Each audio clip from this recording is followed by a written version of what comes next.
d'être là ce matin. Amen. On est content de se lever et de pouvoir venir ensemble communier. Vous savez que ce matin, il y en a qui n'ont pas voulu, qui auraient voulu se lever, mais qui n'ont pas été capables. C'est vrai ça? C'est une grâce. C'est une grâce qu'aucun diplôme ne peut donner. Aucune éducation, aucune richesse dont on peut rendre grâce à Dieu pour le souffle de la vie, pour la santé, pour le travail, quel que soit ce que Dieu fait dans votre vie. Mais sachez que vous êtes déjà en vie. Vous êtes debout. Amen. Amen. Le Seigneur a un peu conduit en Genèse ce matin, donc peut-être qu'il faut que je change mon sujet, mais je vais rester dedans. Il a déjà prêché sur ce que je voulais parler ce matin, par la louange. Mais je vais peut-être amener un petit twist à ça, si vous le permettez. On va prendre le psaume 63.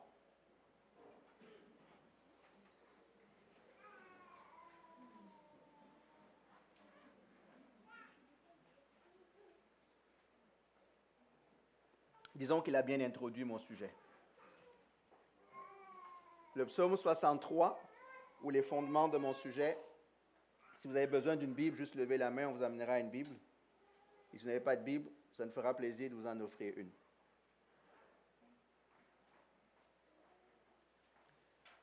Donc, psaume 63.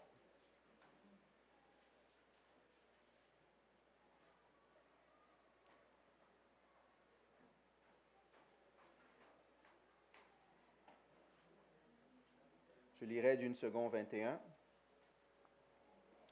Ô Dieu, tu es mon Dieu. Je te cherche. Mon âme a soif de toi. Mon corps soupire après toi dans une terre aride, desséchée sans eau. C'est pourquoi je t'ai contemplé dans le sanctuaire pour voir ta force et ta gloire. Car ta bonté vaut mieux que la vie. Mes lèvres célèbrent tes louanges. Ainsi je te bénirai toute ma vie. Je lèverai mes mains en faisant appel à toi. Je serai rassasié par une nourriture succulente et abondante. Et avec des cris de joie sur les lèvres, je te célébrerai. Lorsque je penserai à toi sur mon lit, lorsque je méditerai sur toi pendant les heures de la nuit. Oui, tu es mon secours, et je crie de joie à l'ombre de tes ailes. Mon âme est attachée à toi, ta main droite me soutient. Mais ceux qui cherchent à ruiner ma vie iront dans les profondeurs de la terre. Ils seront livrés à l'épée, ils seront la proie des chacals. Le roi se réjouira en Dieu. Tout homme qui prête serment par lui pourra s'en féliciter, car la bouche des menteurs sera fermée. Seigneur, bénis ta parole ce matin et aide-nous encore, Seigneur, à recevoir de cette pluie que tu nous donnes. Je te bénis, Seigneur, et que tu conduises ta parole et qu'elle fasse son effet dans nos vies, Seigneur. Amen. Quand vous lisez ce psaume, je dirais quasiment jusqu'au verset 8 ou 9, vous avez juste envie de fermer les yeux et de vous imaginer ce qui se passe dans l'âme de David. On a prié ce matin, on a chanté ce matin que le Seigneur vienne nous arroser. C'est vrai ça? Est-ce que c'est ce qu'on veut? C'est ce que vous voulez? Amen. Je rappelle qu'il y a 10 jours, à peu près, personne parmi nous ne voulait la pluie. Vous vous rappelez de ça?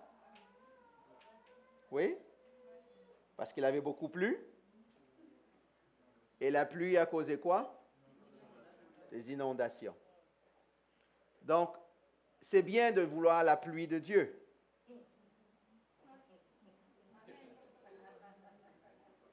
Ok, je vous avais dit que vous avez introduit mon sujet, donc je n'ai plus besoin de prêcher sur le besoin de la pluie.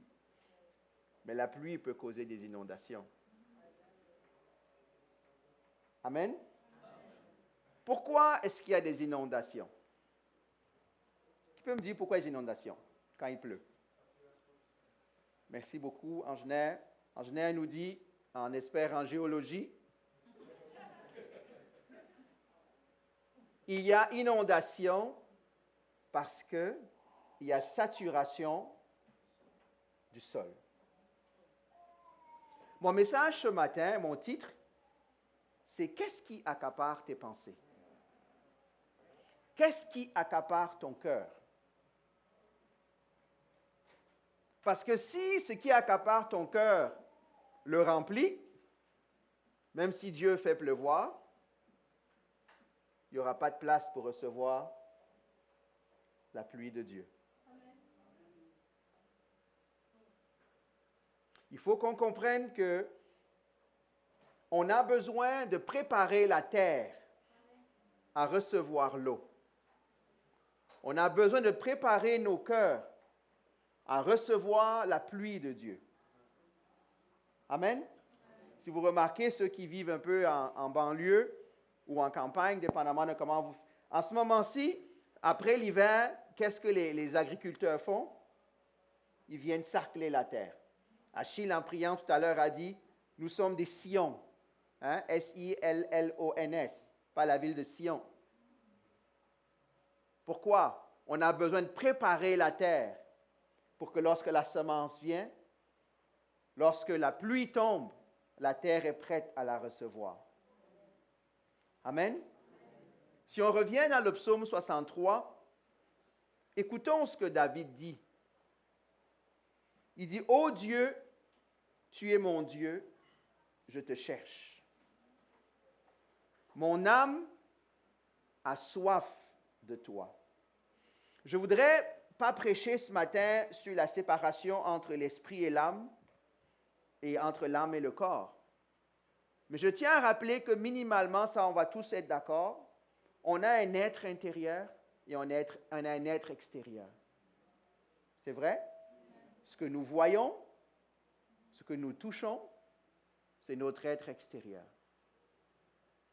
Ce que David décrit ici, c'est l'état de son homme intérieur.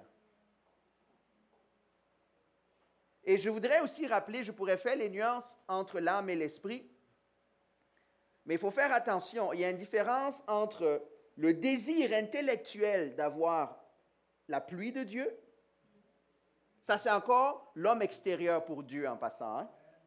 Il faut juste qu'on s'entende là. Je vais complexifier les choses. Mon intellect n'est pas ce qui me connecte à Dieu. Mon intellect est comme mon homme extérieur, il se satisfait des choses, elle se satisfait des choses extérieures. Est-ce que vous me suivez? La seule chose qui peut crier à Dieu, c'est notre esprit.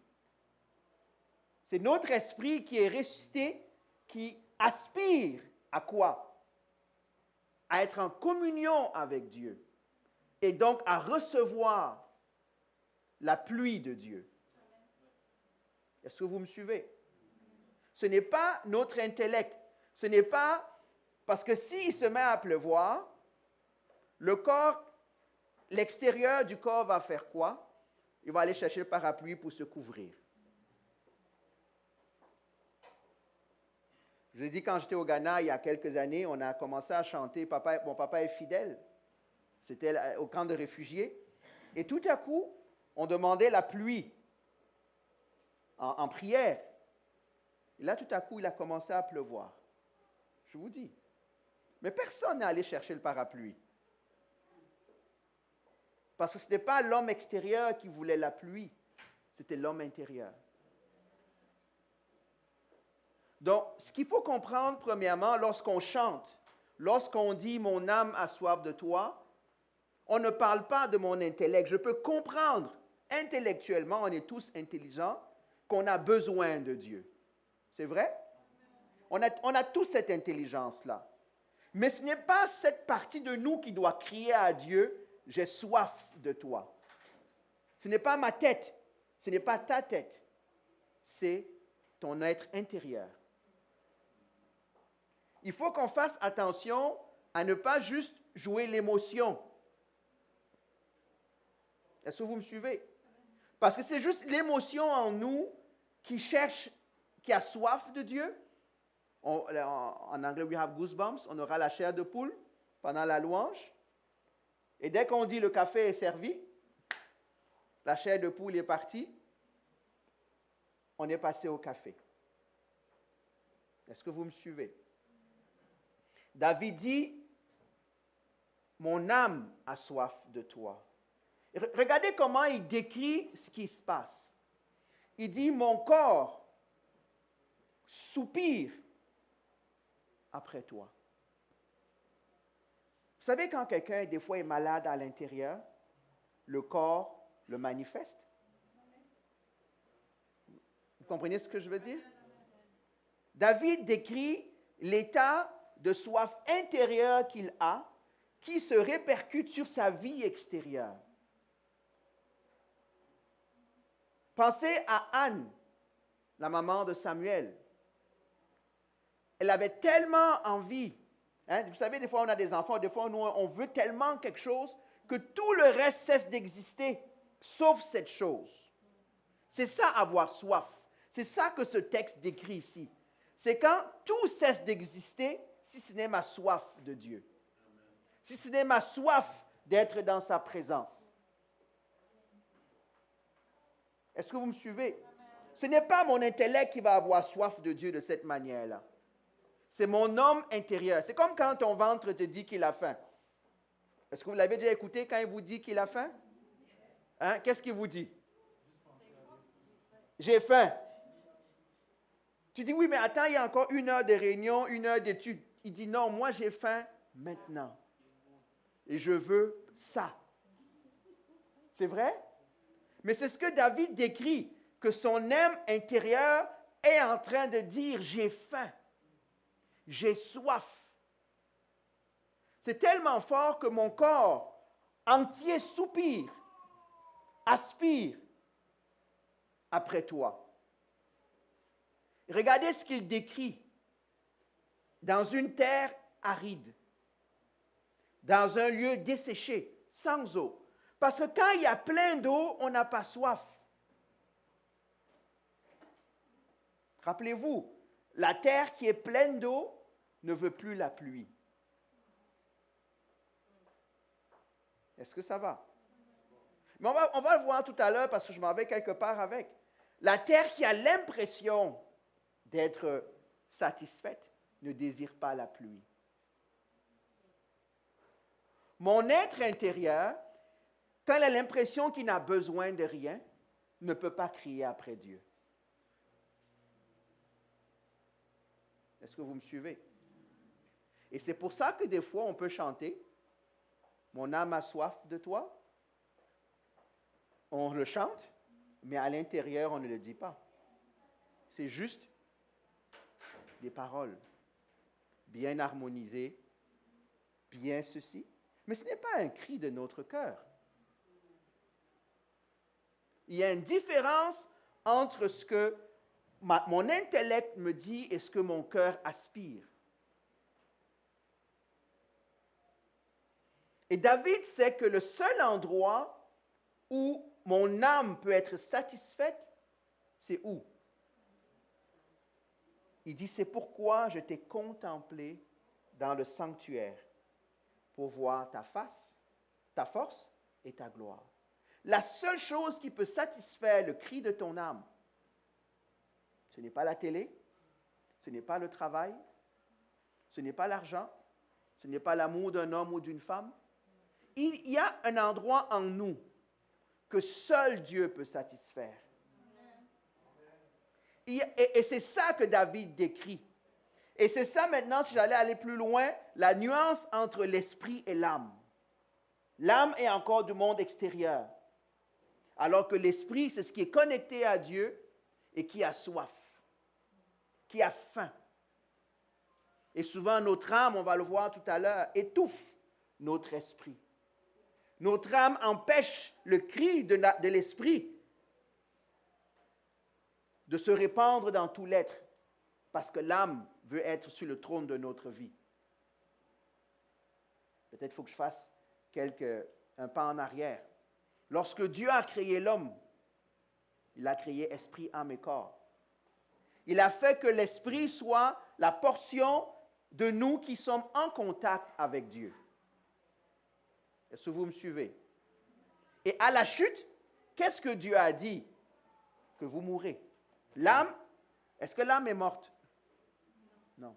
Qu'est-ce qui est mort? Non. Le corps n'est pas mort. Adam, il a encore mangé beaucoup de steak après. L'esprit, il n'est pas mort, mais il s'est déconnecté de Dieu. Donc, ce qui était censé être ce qui dirige la vie de l'homme, en communion avec Dieu, c'est, on va dire, éteint, hein, parce qu'il n'est pas parti, il s'est éteint. Et qu'est-ce qui a pris le dessus? C'est l'âme. L'âme est devenue ce qui a dirigé l'homme. L'âme est devenue ce qui te dirige, ce qui me dirige moi quand je ne suis pas avec Dieu. C'est pour ça qu'on peut le voir. On veut satisfaire le moi. Hein? Ego. Mais ego ne peut pas dire j'ai soif de Dieu. Parce que si ego dit j'ai soif de Dieu, il n'a plus la place. Parce que ego est assis sur le trône de nos vies. Et quand l'esprit dit j'ai soif de toi, ça veut dire quoi? Viens reconnecter comme ça devrait être dans ma vie. Afin que mon âme soit soumise à mon esprit. Afin que mon corps soit soumis à mon âme et à mon esprit. Donc, j'aimerais juste, je suis en train de parler sur ce qu'on a chanté tout à l'heure. Quelle est la partie de toi qui crie à Dieu? Est-ce que c'est ta tête? Est-ce que c'est ton âme? Est-ce que c'est ton esprit? Il ne faut pas se tromper. Si on veut marcher avec Dieu comme il se doit, on doit pouvoir crier à Dieu, Seigneur, touche-moi.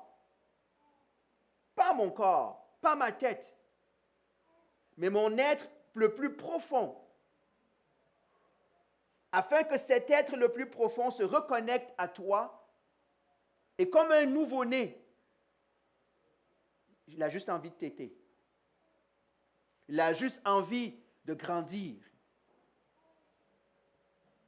Est-ce que vous savez que l'âme est plus petite que l'esprit? L'esprit est infini. L'âme est limitée.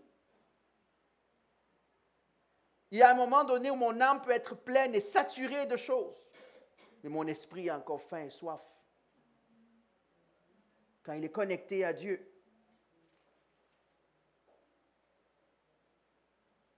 Regardez comment l'âme, ou l'esprit en fait, dans ce cas-ci, de David crie. Je vais au verset 6, puis je vais revenir dans mon sujet. Verset 6, « Je serai rassasié comme par une nourriture succulente et abondante. » Il parle de quelle partie de lui, là? De son ventre? De son âme? Ou de son esprit? Qu'est-ce qui satisfait l'âme de l'homme? Qu'est-ce qui satisfait ton âme? Je prends encore, je m'en vais dans le tripartite là, esprit, âme et corps. Je veux qu'on fasse la nuance entre l'âme et l'esprit. Qu'est-ce qui satisfait l'âme de l'homme? Les choses extérieures. Qu'est-ce que l'âme? L'âme est le siège de quoi? De mes émotions, de mes sentiments, de mes pensées. Donc, ce qui va satisfaire mon âme, c'est ce qui va satisfaire mes émotions. Ce n'est pas ça qui touche Dieu. Peut-être que certains d'entre nous, on est trop émotionnels pour Dieu. Dieu n'a pas le temps de travailler, que les émotions sont embarquées. Ça, c'est l'âme qui est en train de résister à ce que Dieu veut faire. Amen? Je veux juste qu'on chante ce chant-là, mais qu'on le chante avec la bonne profondeur. Et qu'on se rende compte ce que ça veut dire. Qu'est-ce que ça veut dire? Il y a une nourriture que ton esprit, que mon esprit, que nos esprits ont besoin. Et cette nourriture-là ne peut être donnée que par Dieu. Il n'y a qu'en Dieu qu'on va trouver cet accomplissement-là. Certains d'entre nous sont en train de chercher quelque chose. Mais cette chose-là, c'est Dieu. Il y en a qui ont essayé le travail, sont devenus le plus grand boss, ils étaient encore vides. Il y en a qui ont pensé que c'était quand je serais marié que je serais complet, même si la Bible dit qu'il n'est pas bon pour que l'homme soit seul, et la femme aussi, on est d'accord? Ils se sont donc mariés, mais ils se sont rendus compte qu'ils sont encore seuls, ou qu'ils sont encore vides. Parce qu'il y a une chose en nous qui ne peut être satisfaite. Cette soif-là dont on parle, il n'y a que Dieu qui peut la satisfaire. Et il ne faut pas taire cette voix-là. Il ne faut pas se tromper. Ce n'est pas l'amour d'une femme ou d'un homme ou des hommes et des femmes. Ce n'est pas l'argent. Ce n'est pas la fortune qui va satisfaire cela. Beaucoup d'entre nous, dans la société moderne, on pense que l'argent fait le bonheur. Ben, on éduque nos enfants pour avoir le plus d'argent possible. Il fut une époque, à l'époque de mes parents, quand on était plus jeunes, pour eux, c'était « aie le plus de diplômes possible. Comme ça, tu auras tout dans la vie. » Il y en a qui ont eu tous les diplômes possibles, ils sont encore au chômage.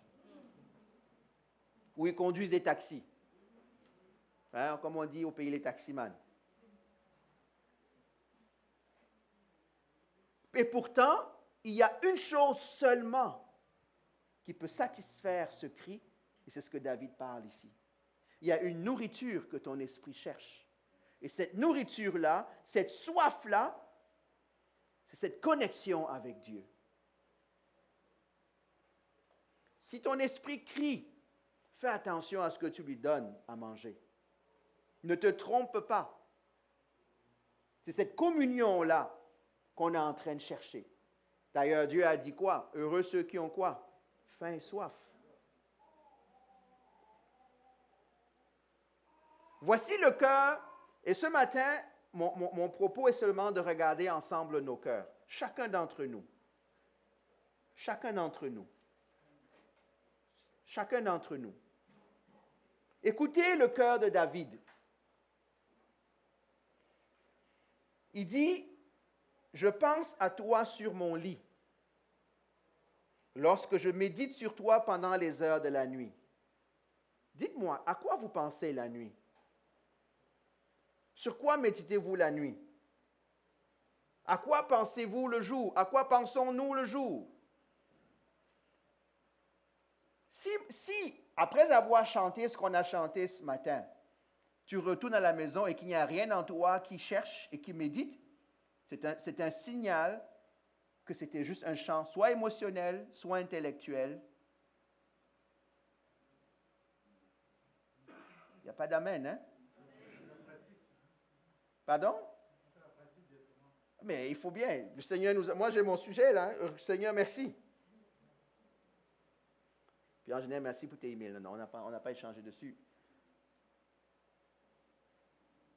C'est pour ça que mon titre est, c'était quoi encore? Qu'est-ce qui accapare tes pensées? On aura beau chanter qu'on a soif de Dieu et faim de Dieu, s'il n'accapare pas nos pensées, jour et nuit, on n'est pas en train de dire la vérité quand on chante. Il y a une différence entre être religieux et avoir faim et soif de Dieu. Il y a une différence entre écouter une bonne musique, un bon bien joué, et avoir soif et faim de Dieu. David, on pourrait prendre plein de textes. David dit, la nuit, je pense à toi. Je médite sur toi. Parce que je sais que ce n'est que dans cette présence-là, dans la recherche profonde de moi, que je vais pouvoir être satisfait. Que je vais pouvoir être satisfait. La bonne nouvelle avec Dieu, c'est que Dieu est infini. Il est capable de te satisfaire et tu as encore faim après. Est-ce que vous me suivez?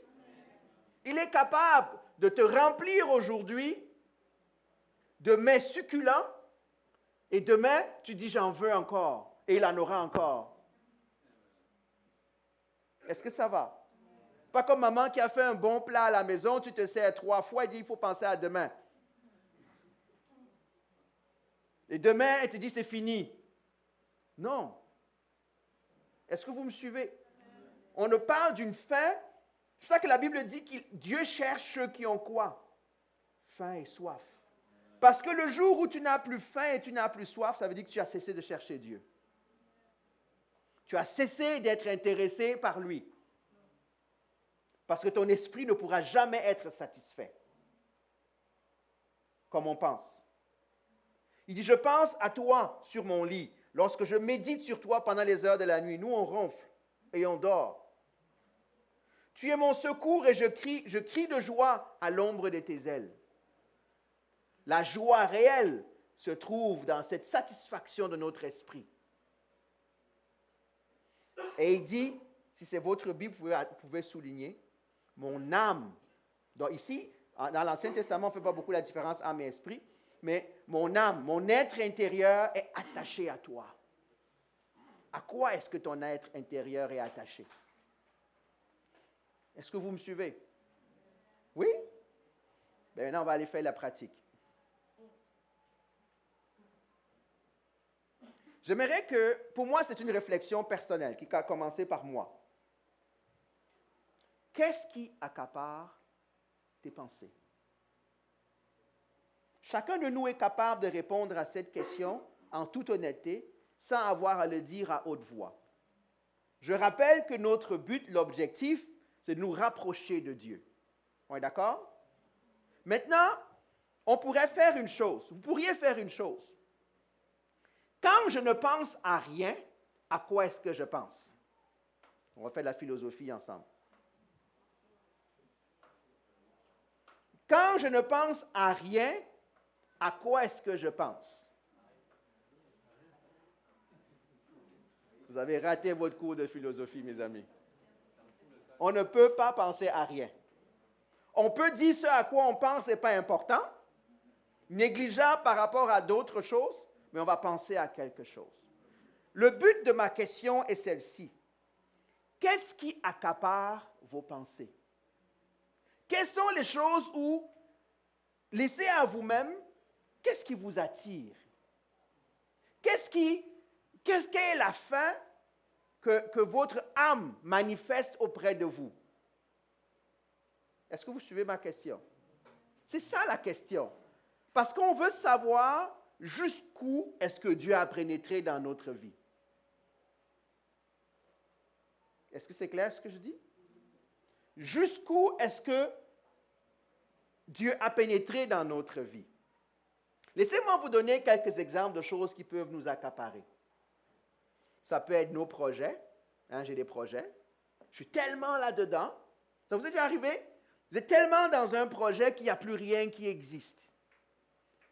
Tu manges, tu penses à ton projet. Tu dors, tu ne médites pas sur Dieu, tu penses à ton projet. Ça veut dire que pendant ce temps-là, ce projet-là ou ces projets-là sont devenus légaux ou ont même dépassé Dieu dans ta vie. Est-ce qu'on peut se challenger ce matin? Oui. Dieu n'a pas dit « cherche-moi » quand tu as fini de faire tous tes projets. Dieu n'a pas dit « fais de moi les délices de ton âme » quand tu auras fini tout ce qui te préoccupe. Dieu a dit au milieu de tout ça, cherche-moi. Au milieu de tout ça, David dit, mon âme a soif de toi. Au milieu, si on a lu la fin du psaume, il dit, David décrit une situation où il a des personnes qui l'accusent, des ennemis. Il n'est pas en train de dire à Dieu, fais-moi justice, envoie-lui des flèches. Il dit, non, moi j'ai juste soif de toi. Parce que quelles que soient les tempêtes qui sont à l'extérieur de ma vie, moi, mon esprit a un seul besoin. Te connaître, te toucher, être satisfait par toi. Donc, ça peut être des projets, ça peut être le travail. Il y en a qui amènent le travail à la maison. Il y en a qui amènent le travail au lit. Il y en a qui se réveillent avec le travail. Il y en a qui se couchent avec le travail. Il y en a qui mangent avec le travail. Le travail est devenu ce qui les préoccupe, ce qui accapare leurs pensées. En passant, remarquez bien une chose. Je ne prêche pas, je ne suis pas en train d'enseigner sur le péché dans notre cœur. Ce n'est pas de ça que je parle. Je parle de qu'est-ce qui remplit notre être intérieur. Quand tu t'assois et tu te mets à genoux, tu te dis, OK, Seigneur, c'est le moment de prier. Il faut que je prie, Seigneur. Ça fait 30 secondes que tu as dit ça, mais tes pensées sont déjà allées ailleurs. C'est ça de ça que je parle. Ça vous arrive, ça? Tu es obligé de te donner un petit chiffre. Hey, c'est le moment de la prière. Regarde à Dieu. C'est ce qu'on fait. Dieu veut qu'on s'examine. Qu'est-ce qui accapare tes pensées? Ça peut être des inquiétudes. Je suis inquiet. Ça peut être plein de choses. Ça peut être la maladie, ça peut être la colère, ça peut être la douleur, ça peut être tout un tas de choses. Dès que je pense à ça. Il y en a qui prennent les pilules pour ne plus penser à autre chose. Ils veulent aller dormir, parce qu'au moins quand je dors, je ne pense plus à ça. Ils se rendent compte qu'ils vont encore rêver dessus. Même le sommeil n'a pas réglé leur problème. Non, mais ils s'en vont voir le docteur. Donne-moi un médicament. I need to be knocked out. Il faut vraiment que je sois gelé, là, comme on dit. Gèle même mes pensées parce que je suis fatigué de penser à ça. C'est de ça que je parle ce matin. C'est sur ça que Dieu nous interpelle. Qu'est-ce qui accapare tes pensées? Ça peut être la famille. Mes enfants, ma femme, mes ceci, mes cela. Ça peut être mes sources de plaisir. Il y en a qui ont déjà, OK, à 14 heures, c'était l'émission qui passe. À 15 heures, c'était l'autre. À 17 heures, c'était l'autre. À 13h30, c'est telle chose qui se passe. OK, pasteur prêche jusqu'à 13h15. Ça me donne juste le temps de sortir d'ici en courant pour arriver à partir. Au bureau, vous savez, c'est comme on est timé comme... est-ce qu'il y en a qui prennent le train pour rentrer à la maison? Hein? Le train? Le train part à 1 heure précise. Hein? Le train n'attend pas. Donc, quand tu arrives 10 minutes après, vers la fin de la réunion, tu n'écoutes plus. Ce qui t'accapare, c'est est-ce que la réunion va finir à temps pour que j'aille prendre mon train pour rentrer à la maison? C'est vrai, ça? C'est ce qu'on dit que voilà ce qui m'accapare. C'est plus la réunion. Ça peut être le grand boss qui passe, ça peut être Trump, c'est vrai, maintenant il n'y a plus de... Ça peut être tous les nouveaux gars, tous les champions qui sont là. Trudeau peut être en train de parler comme il veut. Moi, j'ai un train dans 10 minutes. C'est ça qui m'accapare. Ça finit à quelle heure? Vous savez qu'il y en a qui arrivent le matin, puis de commencer à demander, ça finit à quelle heure? Tu n'as même pas encore commencé, tu veux savoir à quelle heure ça finit. Qu'est-ce que tu as prévu après? Quand tu penses comme ça, c'est soit parce que tu estimes que tu vas perdre ton temps, parce qu'il y a quelque chose de plus important qui est là, qui va venir après. Je ne parle pas de l'Église, je parle de bien de choses dans la vie. Tu t'en vas voir quelqu'un, OK, on va aller rendre visite à Patricia et puis à Brice, puis en partant avec mon frère André, José demande, OK, tu penses qu'on va rester là-bas combien de temps?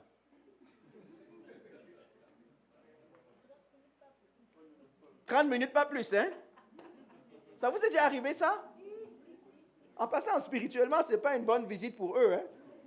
Parce que moi, quand je demande ça va finir quand, je ne suis même pas intéressé à ça. Je suis venu faire un acte de... Même là, je n'étais même pas présent, de corps, mais peut-être pas d'esprit, mais je suis venu remplir mes devoirs. Je suis venu faire... Ils vont être bénis. Ah, Pasteur José est venu nous rendre visite. Oh, quel privilège et quel honneur. Moi, j'étais en train de chronométrer dans ma tête. Oh. André, on avait dit 30 minutes. Hein? Comment tu peux commencer à aborder ce sujet-là à la 25e minute? Tu sais que ça va nous prendre encore 2 heures. Je sais que ça ne vous arrive pas. C'est pour ça que je parle de moi. On est d'accord? Je sais que ça ne vous arrive pas. La question est, qu'est-ce qui accapare tes pensées? Ça peut être la satisfaction du moi. Ce qui m'intéresse, c'est moi. C'est me, myself and I. On est dans la Trinité, là. Me, myself and I. C'est juste moi. Ce qui m'accapare, c'est mon besoin à moi. C'est ma vie à moi. C'est centré sur moi. Est-ce que vous me suivez? En passant, dans les choses que j'ai citées, il n'y a pas nécessairement de mauvaises choses. Hein? C'est normal de penser à soi. C'est normal de penser à ses projets. C'est normal de travailler. C'est normal d'aller rendre visite à un frère ou à une sœur. Ce n'est pas mauvais en soi. Mais quand ça va devenir quelque chose qui va accaparer ma pensée, c'est ça que ça va devenir. À ce moment-là, ça deviendra pas bon. Ça deviendra une idole. Ça deviendra au-dessus de Dieu. Beaucoup d'entre nous, des fois, on pense que l'idole, c'est le totem qu'on a mis dans un coin ou la photo et puis on se met à genoux, on prie. Non, c'est qu'est-ce qui accapare? Qu'est-ce qui t'empêche? Qu'est-ce qui se met entre Dieu et moi? Mais moi, non, c'est pas grave. Moi, quand je regarde la télé, je pense quand même à Dieu. Oui, mais si jamais le but ou des choses, c'est à qui tu éteins d'abord qui, la télé ou Dieu? Est-ce que vous me suivez? Qu'est-ce qui remplit? Accaparer, ça veut dire quoi? Occuper, préoccuper, remplir. Hein? Ça sature. La question, c'est ça. Qu'est-ce qui sature tes pensées? Merci. Je n'ai pas besoin de me répondre. Chacun de nous doit le savoir. Parce que quand on a prié vendredi, ceux qui étaient là vendredi, on a dit, après l'exhortation, pendant la prière, envoie-moi, utilise-moi. Oui, mais pour que Dieu m'envoie, pour que Dieu m'utilise, il faut que je sois accaparé par quoi? Ah. Par mes pensées soient accaparées par Dieu, ce qui le préoccupe, ce qui est à propos de lui. Il y a un travail. On prie, Seigneur, remplis-moi. Ça, c'est mon verre. Il peut crier, remplis-moi, il ne va pas recevoir beaucoup. Hein? Il est déjà plein. Beaucoup d'entre nous sont déjà pleins par les choses qui les accaparent. Et Dieu n'est plus capable. Il n'y a pas de place. Il n'y a pas de place. Vous savez ce que Dieu veut qu'on fasse? Vous le savez, et je le sais. Qu'on réfléchisse à ce qui nous accapare et qu'on se tienne devant lui en disant, Seigneur, aide-moi à ne pas être accaparé par ça. Aide-moi parce que c'est au point où je n'ai plus de communion avec toi. C'est au point où ça m'empêche de t'entendre. C'est au point où ça m'empêche de me préoccuper par ce que tu veux me dire. Rappelez-vous ce que les personnes viennent dire. Ok, Jésus, nous sommes prêts à te suivre. Jésus dit quoi? Viens. Il dit, non, mais attends, laisse-moi d'abord aller. Ben, c'est ça qui l'accapare. C'est bon, Jésus, j'ai compris. Mais laisse-moi d'abord.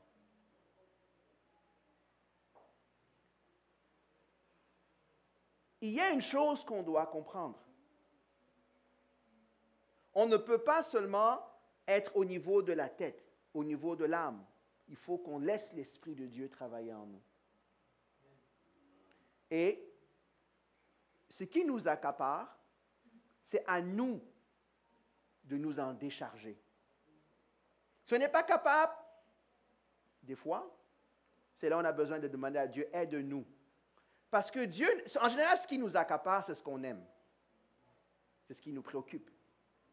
Et Dieu ne vient pas venir t'enlever ce que tu aimes. Est-ce que j'ai le droit de redire ça?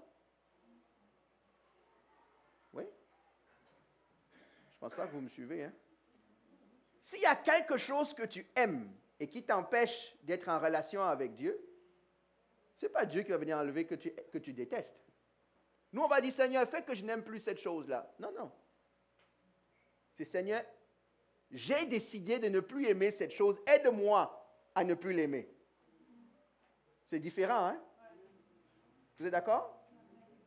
C'est se mettre devant Dieu en reconnaissant son besoin, en reconnaissant sa situation. Disant, Seigneur, voici ce qui sature mon âme. Voici ce qui me préoccupe. Voici ces choses. Seigneur, aide-moi à ne pas mettre ces choses au-dessus de toi. La Bible dit ceci. De venir faire quoi avec nos fardeaux? De faire quoi? De déposer à ses pieds. Il n'a pas dit, garde ton fardeau, venir l'enlever. Il dit non. Ma responsabilité, c'est de venir devant lui en disant, Seigneur, prends, je ne suis plus capable.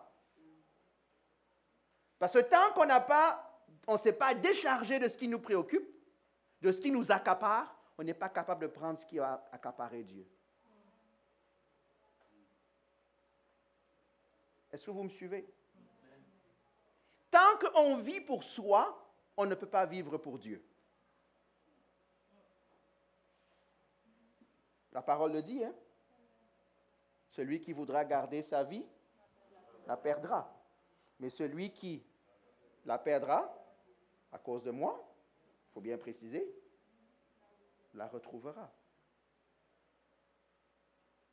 On a besoin, on parle de grandir, on est d'accord? Peut-être que je ne grandis pas parce que je suis accaparé par des choses qui empêchent Dieu de travailler dans ma vie. Ça peut être de bonnes choses en passant, hein? Mais il n'y a rien qui devrait nous accaparer au-dessus de Dieu. Et c'est ce que David nous donne comme leçon aujourd'hui. Je peux être au milieu de la bataille. Allez lire le psaume, par exemple, le psaume 23. L'Éternel est quoi? Je ne manquerai de rien. Quand je traverse, je suis préoccupé par les montagnes qui sont autour de moi. Je suis accaparé par mes ennemis qui m'attendent à la sortie du canyon. Je suis préoccupé par Saül qui a envoyé des soldats et des armées contre moi au fond de la grotte. Je suis accaparé. Non, il dit quoi? Je ne crains aucun mal parce que tu es avec moi. Il dit, tu dresses une table en face de quoi? Quand tout va bien, aux frais de mes amis, tu fais un gros banquet. Quand tout est calme dans ma vie, alors Seigneur, je suis prêt maintenant à recevoir ton festin. Non. David nous dit une chose, qu'il y a une satisfaction que ton esprit et mon esprit peuvent avoir, être connectés à Dieu, malgré les batailles qui se passent au niveau de l'âme, malgré les batailles qui se passent au niveau du corps. Parce que ma force, ce que Dieu veut, que ma force, ta force soit ancrée, pas en moi. Tant que ces choses nous préoccupent, c'est parce que le moi veut être en contrôle. C'est vrai? Quand ces choses nous préoccupent, c'est parce que le moi veut diriger. Et quand votre moi est accaparé par des choses, la prière ne marche plus. Je n'ai plus le temps de lire la parole. Je n'ai plus le temps de prier. C'est cocotte minute. On a fait juste pour le faire. Donc la question est celle-là. Qu'est-ce qui accapare tes pensées? Qu'est-ce qui accapare mes pensées? Je pense que vous avez compris mon message ce matin. Il est tout simple. Moi, je nous invite à le regarder, à s'examiner soi-même. Hein? Qu'est-ce qui t'accapare? Qu'est-ce qui t'empêche? Rappelez-vous, à quoi tu penses quand tu ne penses à rien? Quelles sont les pensées qui reviennent souvent? Qu'est-ce qui te préoccupe? Tu te lèves en plein milieu de la nuit. Tu transpires. Pas parce que Dieu vient de te parler. Parce que ça va mal. Parce qu'il y a telle chose qui te préoccupe. Laissez-moi nous dire une chose. L'ennemi, son nom, c'est malin. C'est vrai ça? Il s'appelle le malin. Comme il est malin, il sait agir avec malignité. Il est malin. Donc, il sait que s'il vient te bombarder de plein de sujets qui t'accaparent, et que tu prends tous ces sujets-là qui accaparent ta pensée, qu'est-ce qu'il va faire? Il ne t'empêche pas de venir à l'église. Il ne t'empêche pas de dire que tu es chrétien. Mais il vient de couper le ravitaillement. Il s'est assuré de bombarder ta vie de plein de préoccupations. Hein, ça ressemble à certaines de nos vies. Au travail, pasteur, ça va mal. À la maison, ça va mal. Ah, ma voiture est tombée en panne. Ah, mais c'est... Mais qu'est-ce qui arrive? Ah, l'ennemi est en train de bien t'amener à ce que tu ne sois accaparé par autre chose que par Dieu. Et si malgré tout ça, tu ne reconnais pas, ça va devenir, ce qui t'accapare deviendra ton sujet de prière, deviendra ce que tu es à l'intérieur, et sans t'en rendre compte, tu t'es refroidi avec Dieu. Sans t'en rendre compte, tu t'es éloigné de Dieu. Même si tu pries encore 1 heure, ce n'est pas une prière, ce n'est plus une prière. Tu viens juste recracher ce qui t'accapare. Il n'y a plus de communion. Pensez pour certains d'entre nous à comment vous étiez quand vous avez reçu l'Évangile, comme on écrit à Éphèse. Tu as abandonné ton premier amour. Je ne sais pas pour vous, rappelez-vous quand vous êtes venu à la foi. Est-ce qu'il y avait un sujet qui vous préoccupait? Je ne sais pas comment vous avez été touché, là, mais est-ce qu'il y avait un sujet qui vous préoccupait? C'était tout. Tu partais à l'église en courant, tu étais content d'aller passer du temps avec un frère ou une sœur. C'est vrai?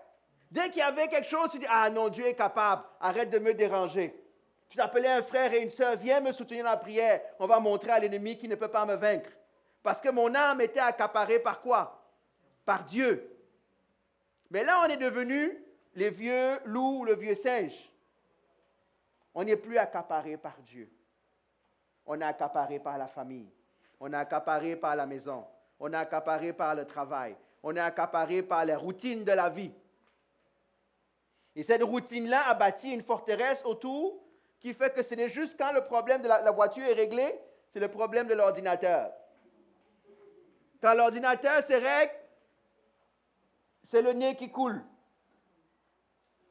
Et notre année, notre journée ressemble à ça, accaparée juste par des choses extérieures.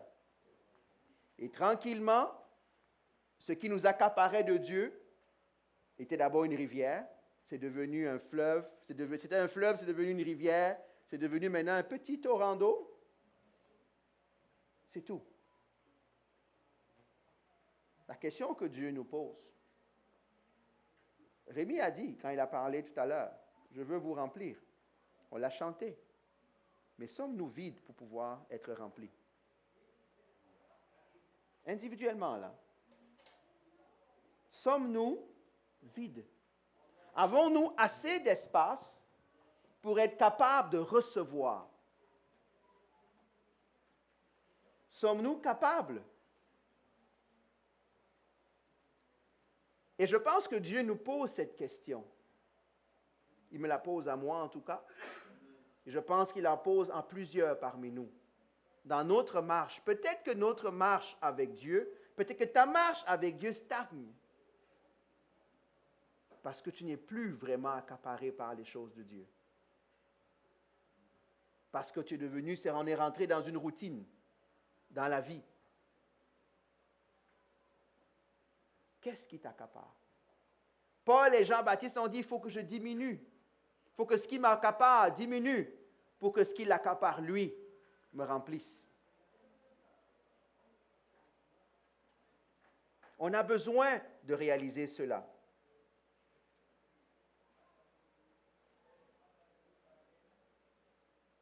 Je dis que l'ennemi est malin. Il sait comment mettre les problèmes dans la vie. Et si on se trompe, on vit juste pour régler le problème.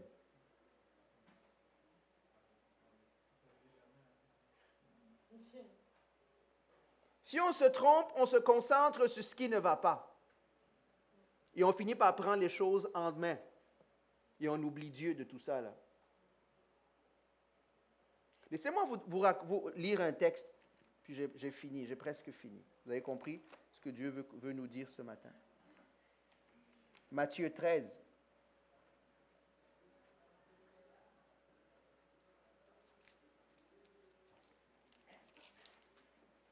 C'est une parabole que vous connaissez.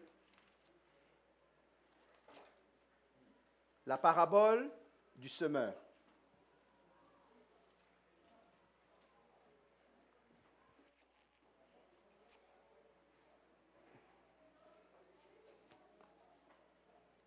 Un semeur sortit pour semer, hein? Pas pour aller se balader. Comme il semait, une partie de la semence tomba le long du chemin. Les oiseaux vinrent et la mangèrent.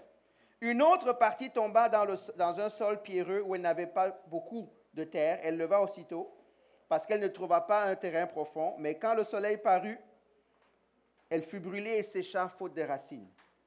Une autre partie tomba parmi les ronces. Les ronces poussèrent et l'étouffèrent. Une autre partie tomba dans la bonne terre. Elle donna du fruit. La question pour vous et pour nous, lequel de ces sols est un sol accaparé?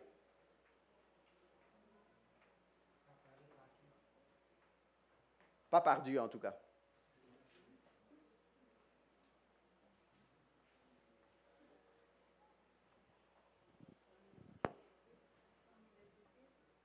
Merci.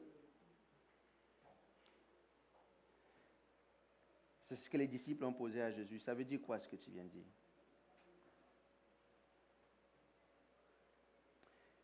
Voici ce qu'il dit. Le premier sol représente quoi? Celui qui a le cœur complètement fermé à Dieu. Que Satan vient juste prendre. Le deuxième cœur, c'est lequel? C'est le cœur du nouveau. Il est tout joyeux, pas de racines. Écoutez le troisième. Celui qui a reçu la semence parmi les ronces, les ronces c'est la mauvaise herbe, hein, c'est les épines. C'est celui qui entend la parole, mais les préoccupations font quoi? Elles l'étouffent. Ce qui nous accapare et qui nous empêche de recevoir cette parole finit par étouffer la parole et ne produit rien dans notre vie. On peut avoir, quand on reçoit la parole, on a la bonne intention. Hein? C'est vrai? Oui? C'est vrai? Mais dès qu'on sort, c'est étouffé. Peut-être même je suis en train de parler, il y en a qui pensent déjà aux problèmes qui vont régler à la maison. Ils ne sont plus en train de m'écouter là. Ils sont en train de penser à ce qui va se passer après. Parce il y a des ronces, il y a des épines, il y a la mauvaise herbe qui est déjà, ah non, regarde, oublie ça là. Tu as un gros problème. Qui va payer ta facture? Tu as un gros problème. Il y a l'examen qui vient demain. Oh, demain, le mardi, tu vas au travail, mais tu sais que tu vas encore croiser celui que tu ne veux pas voir là. Je sais que ça n'arrive pas. Hein. Moi, je parle juste de moi. Moi, je suis anormal, je sais. C'est ça les préoccupations. C'est ça qui accapare. Qu'est-ce qui nous empêche je vous pose la question, à quoi vous pensez quand vous ne pensez à rien? Qu'est-ce qui revient souvent? Est-ce que c'est le match? Est-ce que c'est le sport? Est-ce que c'est les amis? Est-ce que c'est... j'ai aucune idée de ce qui vous accapare.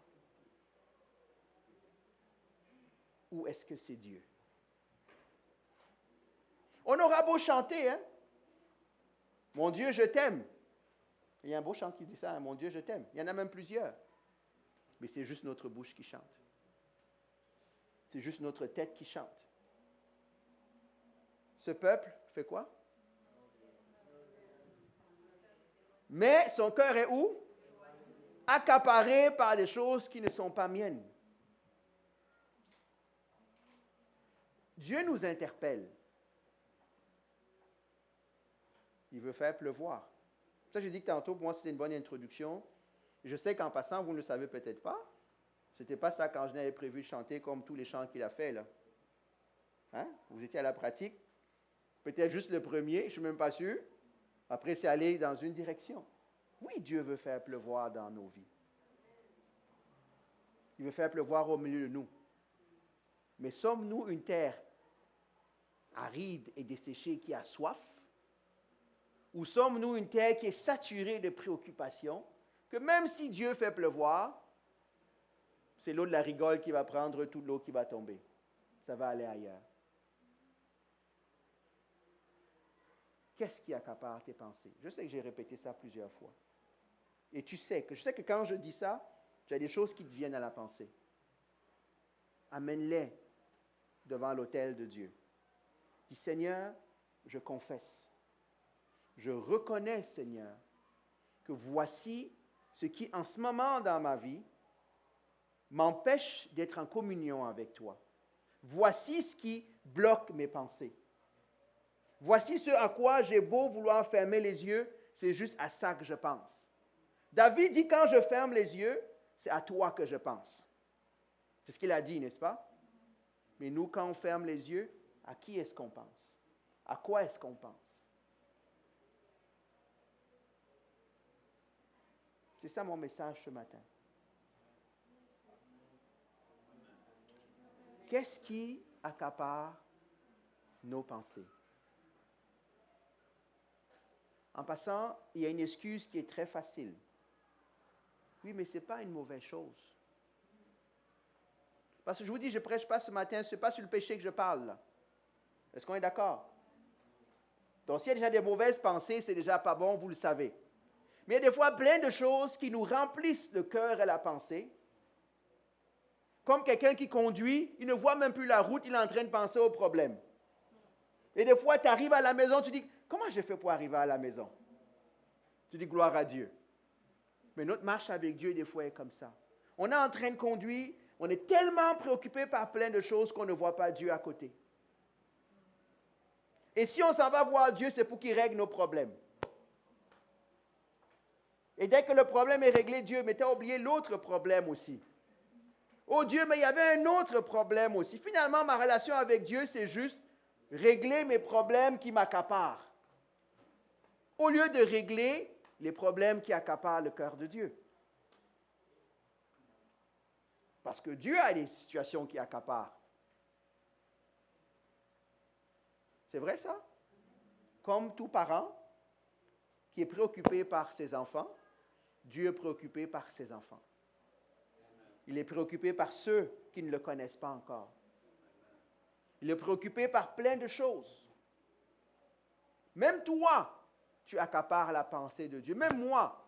Mais je ne suis pas en train d'écouter pour savoir qu'est-ce qu'il veut me dire. Parce que moi, je suis accaparé par d'autres choses. Est-ce qu'on peut prier? En passant, il y a une collation qui est servie après. Je vais voir c'est qui se lève en courant pour partir. Non.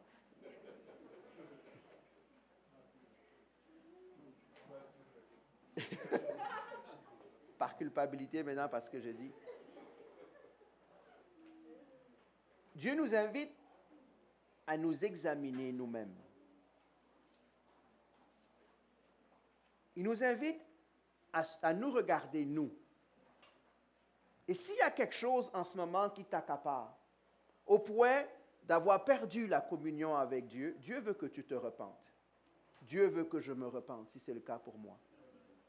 Il dit, Seigneur, il ne devrait y avoir rien qui m'accapare au-dessus de toi. Et Seigneur, aide-moi comme David. Il y en a, ça fait longtemps qu'ils n'ont pas rêvé comment Dieu peut les utiliser. Pourtant, il y a un temps dans ta vie, tous les soirs, tu rêvais que Dieu t'a mis quelque part, tu imposais les mains, tu prêchais l'Évangile, tu faisais plein de choses. C'est pas vrai? Mais depuis quelque temps, on ne rêve plus de ça. On rêve juste des voitures à réparer, des enfants à faire ceci, du travail. On rêve de plein de choses. Donc Dieu nous invite.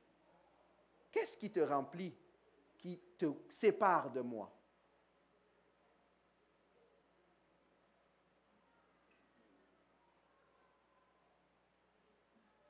On va prier.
Seigneur, nous voulons venir devant toi.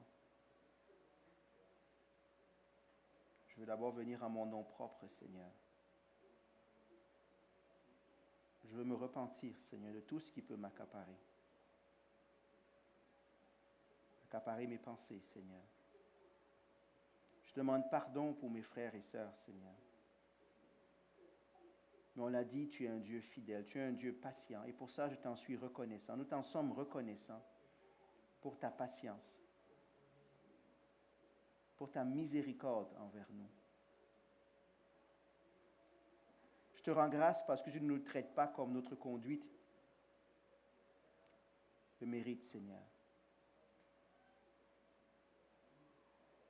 Malgré que nous soyons pleins, tu nous promets de la pluie, Seigneur.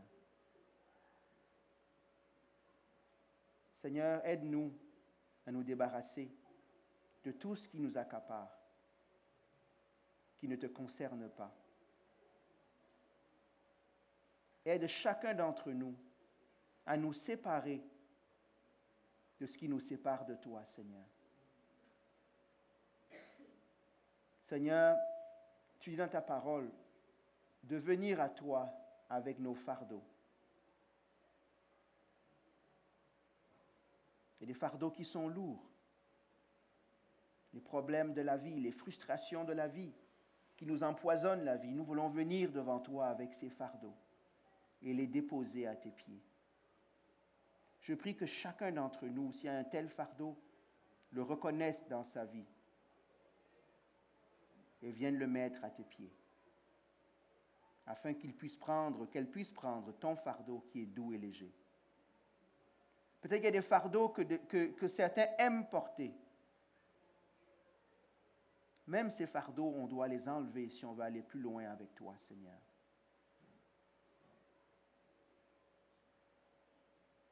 Des fois, le bien est l'ennemi du meilleur, Seigneur.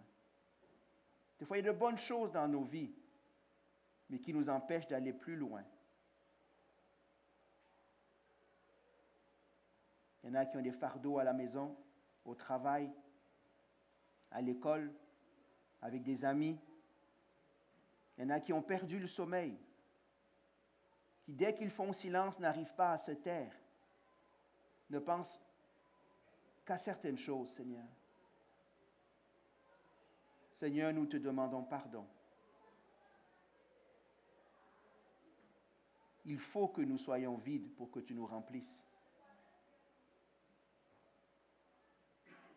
Amène le calme dans notre esprit. Que notre âme se taise. Qu'elle fasse silence.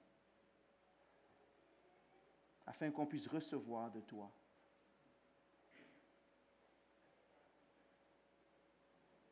Seigneur, tu nous as fait hommes avec nos imperfections.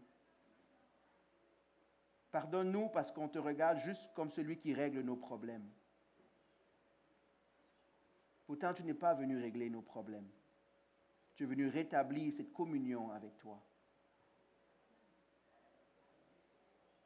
Seigneur, pardonne-nous parce que nos esprits crient de faim. Des fois, par ignorance, on ne sait pas quoi leur donner. Ou surtout, ces cris sont étouffés par d'autres préoccupations de la vie.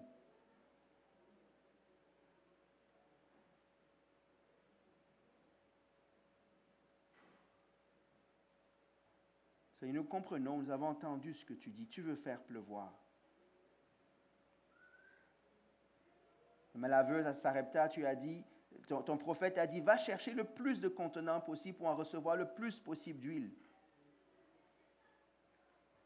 Et la Bible dit que dès que le dernier seau est venu, a été rempli, alors l'huile a cessé de couler.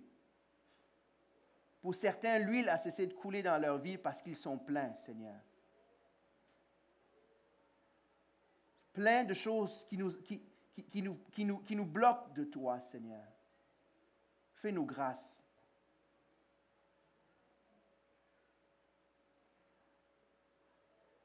Que les défis de la vie ne nous empêchent pas d'être en communion avec toi. Que les batailles que l'ennemi engage contre nous, dans nos pensées surtout, Seigneur, ne vienne pas nous préoccuper au-delà de toi, Seigneur.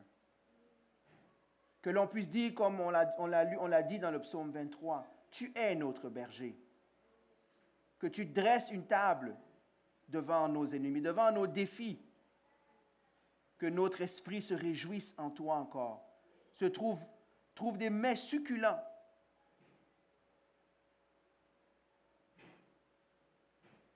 Seigneur, nous nous tenons devant toi. Nous crions à toi en tant qu'assemblée. Nous crions à toi en tant que peuple. Nous crions à toi pour chacune de nos vies. Nous voulons voir le fruit de la pluie, Seigneur, dans nos vies. Nous voulons voir le fruit de la communion dans ton sanctuaire.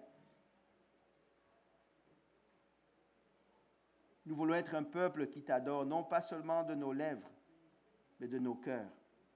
Qui te cherche avec les bonnes choses, Père éternel, pas avec notre âme, pas avec notre intellect, pas avec notre extérieur.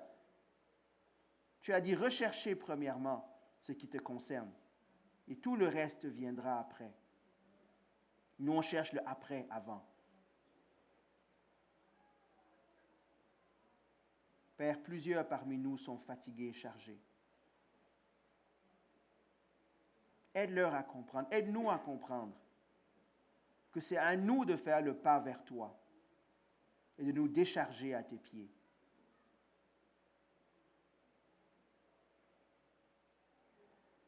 Seigneur, je te bénis parce que tu es un Dieu fidèle.